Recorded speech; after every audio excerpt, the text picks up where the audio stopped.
LinkedIn News. When we look at what are predictors of happiness, a sense of connection is one of the best predictors that we can find. Across countries, across cultures, having a sense of connection with other ones is often one of the keys to happiness.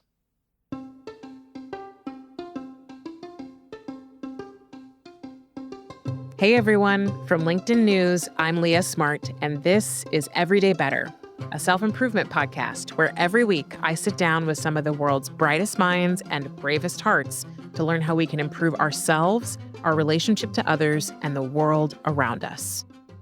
Before we dive into today's episode, I have an ask of you. Myself and my team would love to hear what you think of our show and what would make it even more valuable for you in 2024. So if you're open to taking just a couple of minutes, we'd love for you to take our anonymous listener survey at www.linkedin.com/everydaybetter. That's www.linkedin.com/everydaybetter. All right, on to the episode. So there are times I want to explain something I'm experiencing or need, but I can't quite find the words. Or maybe to be more specific, I can't find the English words. And this year I was heading into winter and feeling a bit uneasy, a little bit concerned. How was winter going to be? I'm a Californian living on the East Coast. And don't get me wrong, I think winter can be a really beautiful time for connection, for sharing with our loved ones. But it can also feel isolating and lonely and even a little dark, especially after the holidays, in my experience. So I needed to know how to do this better. How do we prepare for winter? And in came Hygge, or Hygge, or Hygge. We all pronounce it wrong, but you've probably seen it. It's spelled Hygge. It's a Danish word that translates, though not completely, to a quality of coziness and comfortable conviviality that engenders a feeling of contentment or well-being. The Danish prepare for their cold, dark winters. At tops, they have about 17 hours of darkness in the month of December. So they don't shy away. They burn candles, they eat good food, they invite people into their cozy homes, and they embrace Hygge. That's the right pronunciation. So I'm talking to author of the book with over 1 million copies sold, The Little Book of Hygge, and founder of the Happiness Research Institute, Mike Viking. He's done so much research on happiness and has, of course, immense knowledge on Hygge. And it's my hope for all of us that we can use his understanding to prepare for and embrace the winter season, both metaphorically and literally. So curl up, get cozy, and let's hear what Mike is up to. My entire career is basically dedicated to 3 fairly simple or complex questions, depending on where you look at it. So I try to figure out together with my team, how do we measure happiness or the good life? Secondly, why is it that some people are happier than others? And thirdly, what can we then do to improve quality of life? Love that. Talk to me about happiness, though, because I think actually a lot of the challenge comes for people when they try to understand what happiness is and what it is not. So how would you define that? I mean, to me, happiness is a dish with many different ingredients on it. One of them is a sense of meaningfulness. You know, Aristotle talked about that more than 2,000 years ago. I think that's still a key component in happiness. But I think it's also beyond that sense of purpose or meaning in life. I think it's also a feeling of joy, positive emotions, and the sense of satisfaction with your overall life. So super wide, but I think we need that wide definition to capture all the different sort of angles and perspectives that people have on happiness. Also, when we ask people, what is happiness to you? We do that in the Happiness Museum here in Copenhagen, and people write their answers down on Post-its. We also see a jungle of different answers. There's a lot of relationships, moms, dads, husband, wives, sons, daughters, friends. There's a lot of people writing music. There's a lot of people writing food. Pizza night, mom's apple crumble. There was one person writing, happiness is a good quality lawnmower and a big lawn to mow. And the older I get, the more I get that answer. But They're the probably point, not wrong. but the point is, happiness is often many different things to different people. So we need this wide definition of happiness. And sometimes people get scared of that because how do we then sort of use it in a scientific way? And what we need to do there is we simply just need to break it down and then look at the smaller components it consists of. And it's something we are familiar with doing when we look at other complex phenomenons. If we talked about how's the US economy doing, we would break that down into inflation, unemployment rate, interest rate, GDP per capita growth. And that gives us a language to talk about how is the American economy doing. So that's also what we need to do with happiness. We need to talk about meaningfulness, as you're doing on this show. We need to talk about, did we experience joy yesterday or did I laugh today? Do I have a sense of connection with other people? So I think we need to sort of cover different areas of that spectrum. I like the wide definition because it gives us lots of ingredients to work with. And I think it also allows space for the different experiences we have. So if you were to walk up to someone right now and say, "Are you happy?" I don't know that we could answer that. I think people have a challenge with figuring out what the definition of happiness is, but then also pinpointing exactly if in that moment they feel happy. And actually, the way that I got to you and the reason I really wanted to talk to you is because I am from California originally, and coming to the East Coast and going anywhere where there's a true change in seasons. Something I discovered at first was how much I loved winter in New York. What you learn as you stay longer, if you're not as familiar with it, is magical in November, December, January a little bit, and then February is like the longest month of the year and everyone's waiting for spring. And so if you had asked me last December if I were happy, I would have said no. And I was allowing a lot of the season outside, and then also things that were happening in my own life to make me feel, quote unquote, unhappy. And as I was talking to the show's producer, we were talking about winter and how I was trying to set myself up for a better winter, but I was also like dreading it. She said, "You should just hygge your home." And I was like, what? I don't even fully understand. And now that I do, and I want you to talk all about it, I'm like, oh, I can go into winter like the Danish do, fully prepared with a million candles and blankets. And like I have a bunch of knitting things set up for myself so I can really actually get cozy in a season that I would typically say is not a quote unquote happy season. Talk to me about hygge. Tell me if I just said it wrong. No, I think your Danish is excellent. Well done. I think the best short definition is the art of creating a nice atmosphere. It has to do with connection. It has to do with feeling consciously cozy. It has to do with making the best of the situation. And I think that's why it's relevant for winter. Danes, we have hygge throughout the year, but it's a survival strategy for winter. It's making the best of the situation. It's putting on the simmering stews and enjoying a glass of wine and a good book by the window when there's a rain and storm outside. So it's basically going a Game of Thrones on the seasons, right? It's saying winter is coming and it's going to be great. And one of the anecdotes I typically tell to explain people what hygge is happened a few years ago in Sweden with a group of friends where we had been out hiking in December and came back to the cabin in the afternoon as the sun was setting. And we got into our comfy clothes. We got the fire going in the fireplace. We poured some wine. We had prepared a stew, so we got that on the stove and that started to boil. So those were sort of the sounds you could hear, the fire in the fireplace, the stew boiling. And we were relaxing, enjoying each other's sort of silent company. And then one of my friends said, "Could this be any more hyggelig?" And then one of the girls said, "Yes, if there was a storm outside." Because hygge is also this feeling of being sheltered from the outside. So it is preparing for winter and knowing that you got things, under control.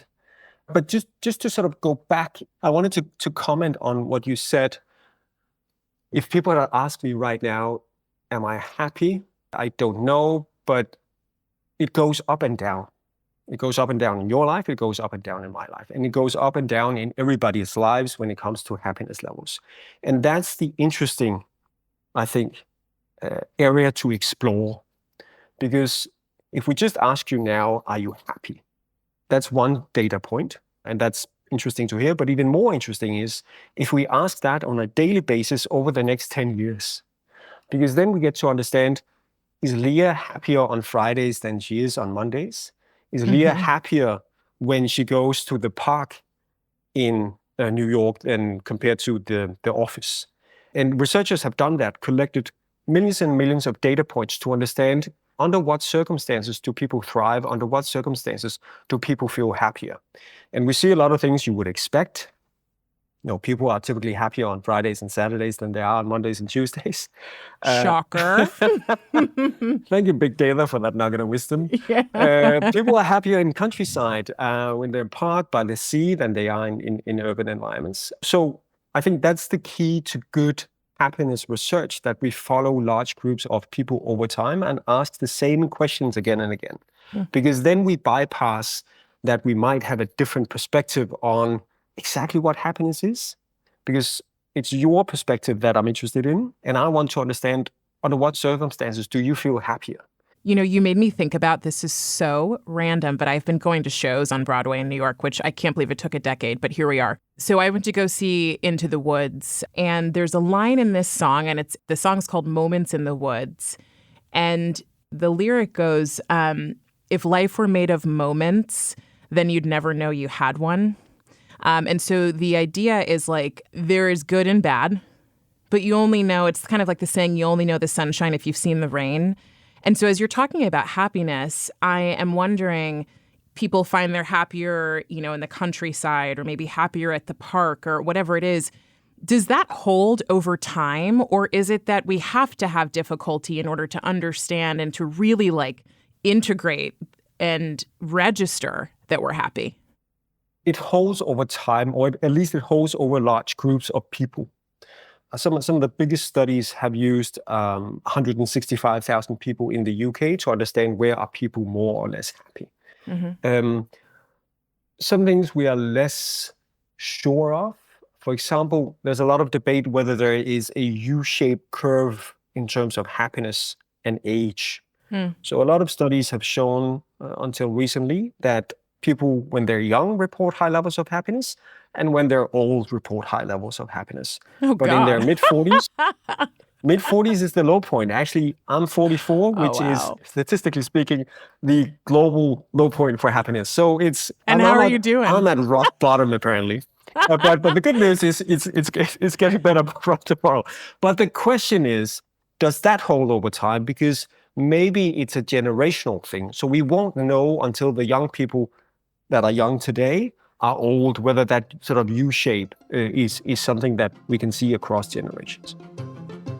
We're going to take a short break, but I'm pausing at this idea from Mike. How often do we take a moment of emotion and expand its effects into a day, a month, years, or even decades? I recently learned that studies show we actually only experience emotions for about 90 seconds. After that point, we're simply experiencing the stories and the meaning we create around that emotion and whatever triggered it. So this isn't to oversimplify, though, the impact of tough experiences on the brain and the body, but it is to say, try not to let one data point be the story you tell about the entire graph.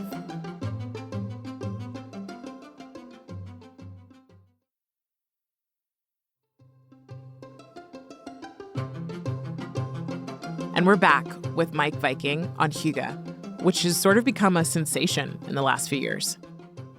So I wrote about Hygge first back in 2016. The little book of Hygge, it was called. And I think it's been translated to 38 languages. And I think it was because we gave a name to an emotion that people had already been experiencing, but didn't know there was a name for. So Hygge happened everywhere. It happened in the US, it happened in Denmark, it happened in Sweden, and it happened in Australia. But Danes had a word to describe that situation. And that's what we gave people back in 2016 with the book. I remember one French lady wrote me. She wrote, "I've been having hygge all my life. I just didn't know there was a word for it." And she wrote, "Earlier I would have had an afternoon with my two kids and we would have been on the sofa with some biscuits and some tea. And I would have called that a lazy afternoon. Now I call it a hyggelig afternoon." And I thought that's great that we removed the guilt from what should be a nice activity with your kids. And hygge is about this sort of, how do we create a nice atmosphere? And the new book I've written, My Hygge Home, is about how do we turn a house into a home? How do we make it a place of warm atmosphere, of connection? And the idea for that book came when a Canadian guy told me he had read the original Hygge book. And there's a lot of focus on lighting. There's a lot of focus on candles in the book because candles have a big impact on the atmosphere in a room. So he went out and he bought some candle holders and he started to light candles for dinner at home with his wife and kids. They have 3 teenage sons. And when he started to light the candles for dinner, the teenagers, they started to tease their dad. "Dad, what's going on with the candles? Do you want to have some romantic time with mom? Should we leave?" But he told me, now the boys, they actually light the candles for dinner. And it became this ritual of family dinners. And most importantly, he says, our family dinners now last 15 to 20 minutes longer because the candles puts the boys in a storytelling mode. So instead of just sitting down, shoveling down their food, they sit down, they sip their wine, and they talk about their day. So I thought, isn't it interesting how a little change around the dinner table, a simple thing like a candle, changes how a family interact? And what else can we do to change how we act? What else can we do to stack the deck in our favor when it comes to sort of the architecture of happiness? I love that. And you said the architecture of happiness, which just the idea of being able to be an architect of your own life and the experience of said life. I think a lot of us spend much of our time concerned about the things out of our locus of control and not aware of how much power we have and also how simple things can be. Like the idea of just, I found myself getting so excited putting candles in my virtual basket to order because I could imagine what they would look and feel like in my space.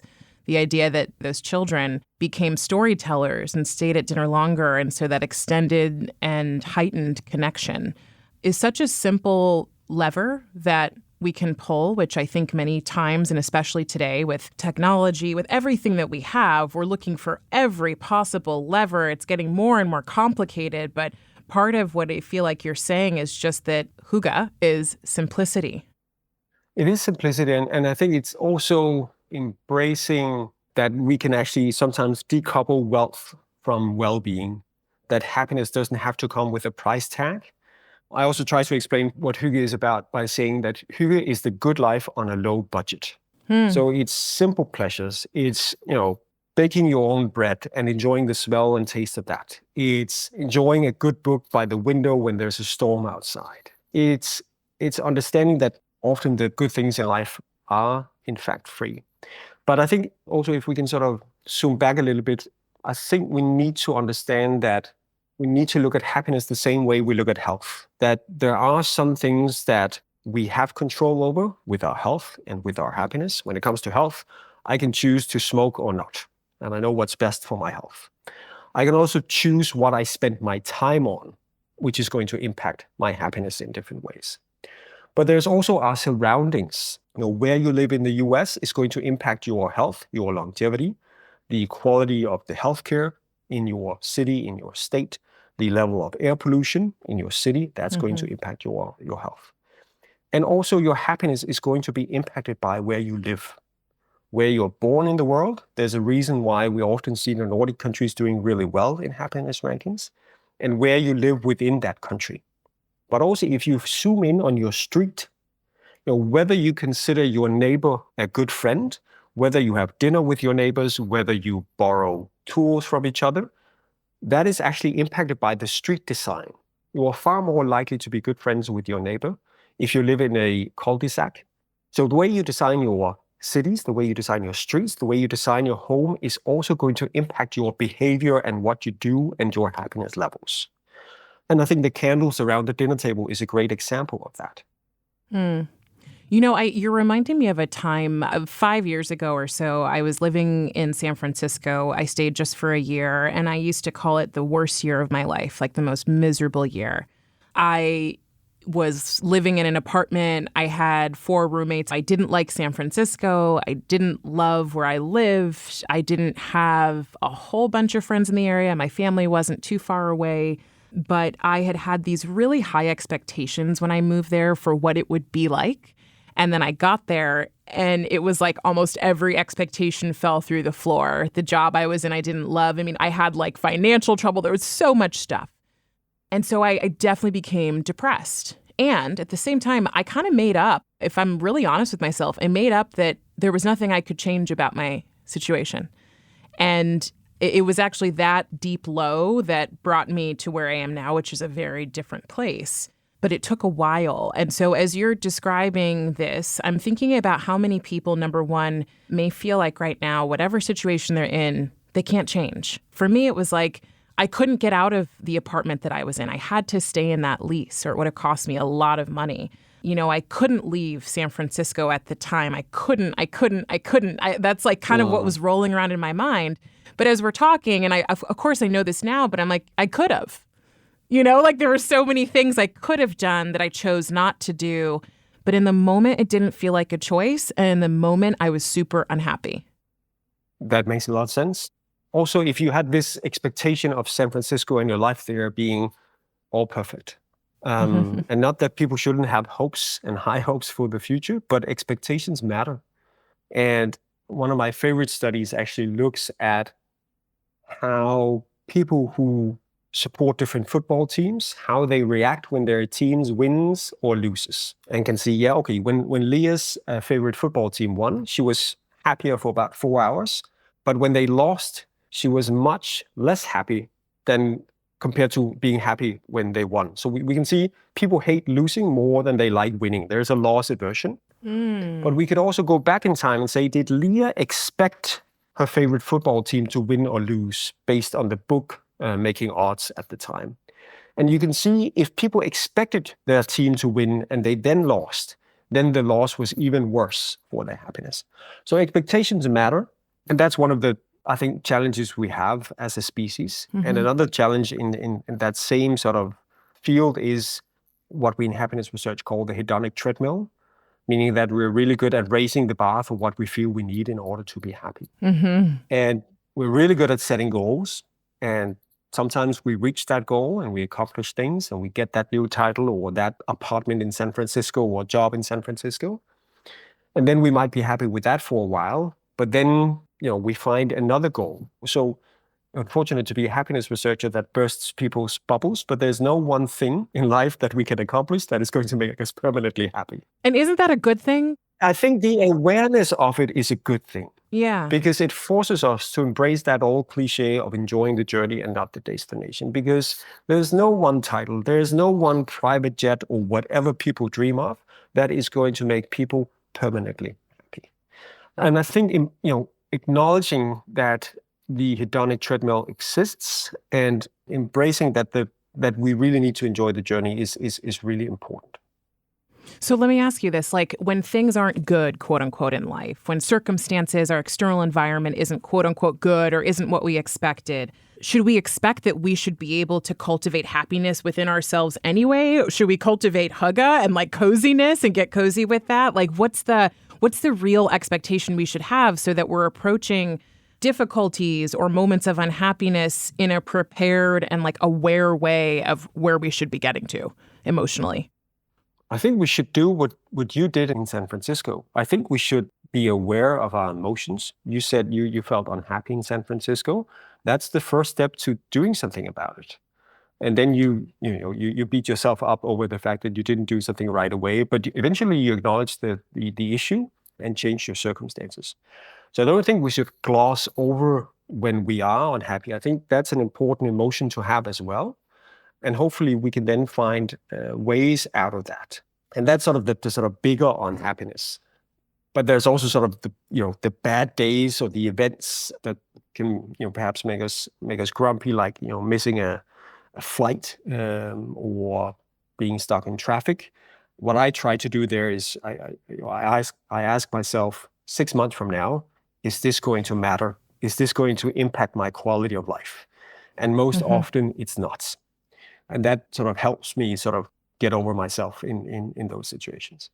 Yeah, it makes me think it's like I can be unhappy in the moment and life still be good, Right. which is why I love the field of positive psychology, because it's like, what is the good life versus what is my moment of, my hedonic pleasure moment? And I'm not seeking just pleasure. I'm trying to understand the grand scheme of things. Am I feeling like I'm flourishing? Am I thriving? And letting that sort of be a barometer versus in the moment, and then taking the downward spiral, which we all do so often. I do it a lot. It's like the one thing and the other thing and the other thing, and then we've piled a bunch of things on that make us, quote unquote, feel unhappy. But in truth, we've just attached ourselves to moments instead of zooming out and saying, but in the grand scheme, life is still good enough. Right. Mike, is there good enough? Is there best? I think about, people who say, I'm happy enough, I'm okay enough. Would you call that the same thing as satisfaction or contentment? Or do we also sometimes hide from the possibility of being happier because we don't want to have high expectations for life? I don't think we should beat up contentment. I think contentment is a very good foundation for being happy. I don't think we should let perfect be the enemy of the good. I think there's always going to be something, right? There's always going to be something that we can focus on that irritates us, or things we should have done, or things that could be better. There's life, and it's messy and it's chaotic. And that's the human experience. And I don't know anybody, our listeners might, but I don't know anybody who are having a perfect life full of nothing but happiness. I think that's just, the situation we're in. Hopefully we get to experience some happy moments and some happy days, maybe some happy years even. Hopefully we get some sense of connection with our loved ones. Hopefully we'll also get some pleasure, some amazing meals and some good laughs with our friends. But we might also experience a lot of other things. And I think that's just part of being human. What advice would you give for people? It feels like our conversation has been about Hygge and also about happiness, but it's kind of overall how do we get through life? How do we weather the ups and downs based on your research, because you're so deep in this? What advice would you give somebody today who's like, gosh, I do want to be a little happier? What could they do? In Denmark, we often talk about something called the ABC for mental health, which I think is one of the sort of best universal advices we can give. It's difficult to dish out a universal advice because people are going to be in different situations. But I think this one is a good candidate. So the ABC for mental health stands for act, belong, commit. So it means doing something active, doing something together with other people, and as the theme of your podcast is, doing something meaningful. So one example would be, during the pandemic, I went to a forest with a group of friends so we could spread out, we could hang out, but not be in close distance. I call that together alone. Together alone. Or alone together. So we were active, we were out in the forest, we were together, and we were looking for edible mushrooms. So it was something meaningful, right? Something to put on our plates. So things like that, I think is a good tip if we want to boost our mood on a daily basis. But of course, if we're unhappy with where we are in life, we need other strategies as well. Love it. All right, Mike. So with that, I'd love to have you complete these 3 statements for me. The first is, better humans are. I would turn it around, actually, if I can. I would say happier humans are better humans. So can I turn it around like that? Yeah, of course. And so then you're leading me into my second statement for you to complete then. Happier work is? A good quality lawnmower and a big lawn to mow. It's a good metaphor. I'll let you use that one. All right. And then I'll ask you the last one, or have you complete the last one with your happier shift. A happier world has? Less loneliness. At least when we look at what are predictors of happiness, a sense of connection is one of the best predictors that we can find. And if I could have sort of one policy proposal, it would be that everybody gets an additional good friend, which is tricky from a policy point of view. But across countries, across cultures, having a sense of connection with other ones is often one of the keys to happiness. Love it. Thank you so much, Mike, for joining me. This was so fun, and I've learned a lot. I'm taking a lot away about both Hygge, which I think my pronunciation's changed every time I've said it in this conversation, and about happiness. I will get it. I think you nailed it, at least one of the times. I've heard a lot of variations. I've heard Hygge, I've heard Hygge, and I think that's what it should feel like. So maybe we should all switch to Hygge. Yeah. That was best-selling author of The Little Book of Hygge and founder of the Happiness Research Institute in Copenhagen, Mike Viking. One big thing before we go.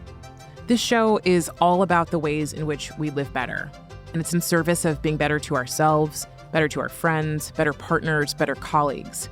And that starts with deciding you will be resourceful and curious enough to explore. This episode probably wouldn't have existed if I hadn't been honest about the fact that I was kind of dreading winter and that I needed some way to experience it differently. So go explore something you think could help you cultivate a better life. As you probably know by now, these things have a lot less to do with what you have and a lot more to do with who you're being. If you're inspired to Hygge your home, text this episode to a friend and help other people like you find our show by leaving us a rating before you go. Even better, write a one-sentence review telling me what Hygge might look like where you live. And as always, you can find me on LinkedIn writing about human potential and meaningful living. Everyday Better is a production of LinkedIn News. The show is produced by Alexis Ramdow. Our associate producer is Rafa Fariha. Asaf Gedron is our sound engineer. He makes sure we sound good in the studio. Joe DeGiorgi mixed our show. Enrique Montalvo is the executive producer of LinkedIn Editorial Productions. Dave Pond is head of news production. Courtney Koop is head of LinkedIn Original Audio and Video. Dan Roth is the editor-in-chief of LinkedIn. And I'm Leah Smart. Thanks for coming with me, and I'll see you next week.